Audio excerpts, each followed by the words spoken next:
Olá pessoal, estamos aqui nessa terça, 19 de fevereiro, com a nossa lição Jesus, o provedor e mantenedor.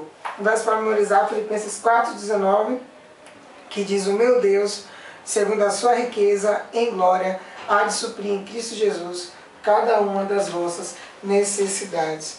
A lição de hoje vem com um tema até interessante: mal natural. Como assim mal natural? É como se fosse coisas que acontecem no nosso cotidiano. Como se fosse não, são essas coisas. E que nós rotineiramente, nós perguntamos a Deus, por que isso aconteceu? Já se viu uma situação dessa, Carlos? Como por exemplo, a gente assiste um jornal e vê um ser humano cometer tanta atrocidade contra outro. E às vezes a gente vê uma tragédia, um furacão, um tornado, tudo isso. E nós nos perguntamos, Deus, por que isso está acontecendo? Né? E a lição nos convidou até mesmo para nós estudarmos o capítulo 42 do livro de Jó.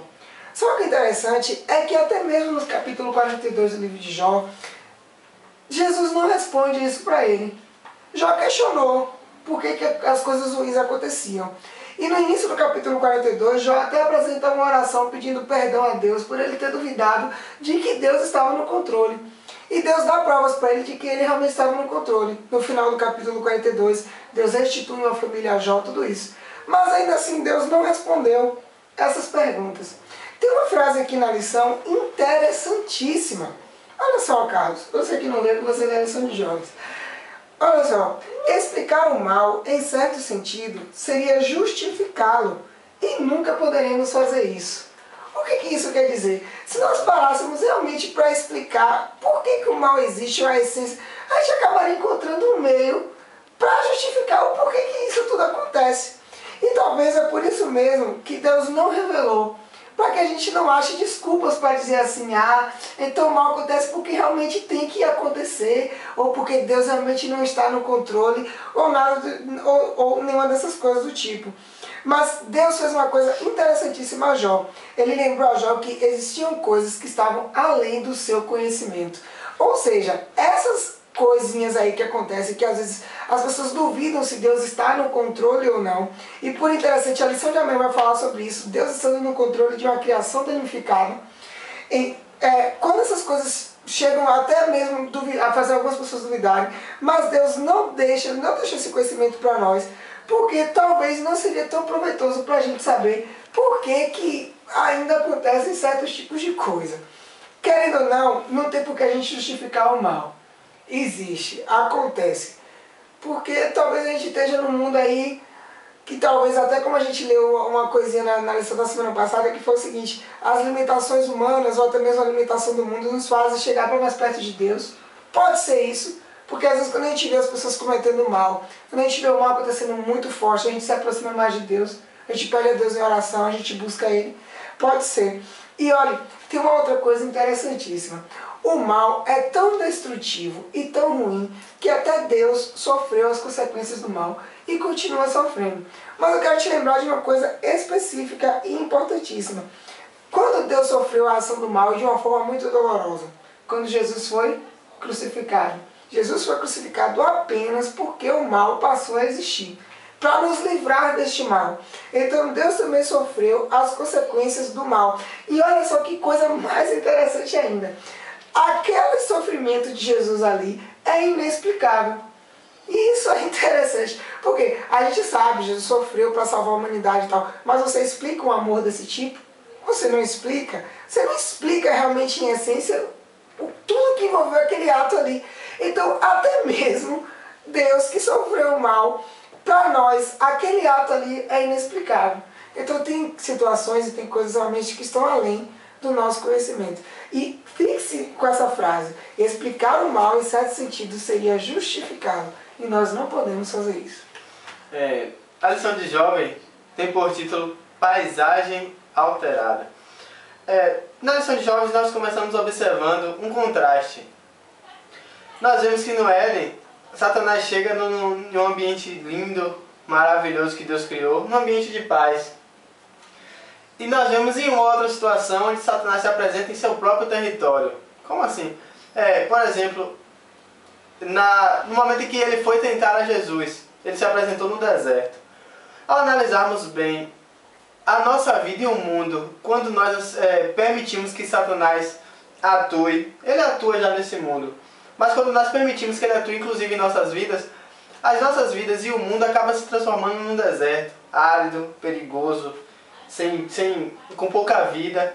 Fica sem diferenciação, né? Isso é um ambiente lamentável. Do que é o mundo.